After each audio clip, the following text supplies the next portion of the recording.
আসসালামু আলাইকুম। আজকে খোলার তুর নিয়ে আইছি। ও দুইটারে একটারে বানাইমু বাজি আর একটারে বানাইমু ভর্তা। আপনারা লগে থাকবা ইনশাল্লাহ।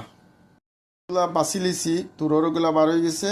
আর মাঝখান থেকে ওগুলা ময়লা ওগুলা বার হয়, শক্ত ওইগুলা ওগুলা বাহরে ফেলাইলে না নষ্ট হয়ে যাব, জিনিসটা ঠিক মতো হইতো না। এগুলা ফালাইতে হইব, মাছটি এগুলা খুব শক্ত দেখতে বুঝছেন।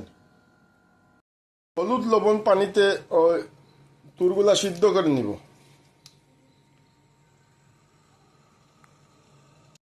সরিষার তেল দেবো ভর্তার লাগে।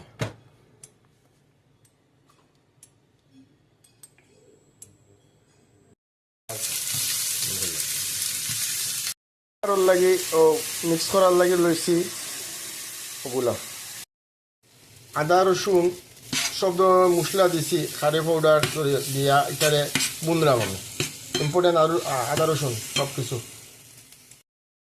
ও ব্লেন্ডার করা চুরগুলারে আমার মিক্স করা হয় ও মশলার লগে সবগুলার এখানে মিক্স করা।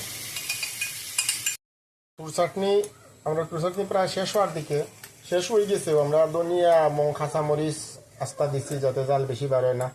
আর খুব সরিষার তেল দিছি। আর আদা রসুন ভেরি ইম্পর্টেন্ট, মনে হয় খুবই টেস্ট হইব। নেক্সট ভিডিও দেখা হইব। আসসালামু আলাইকুম। ভিডিও শেয়ার করবা, লাইক দিবা। Thank you.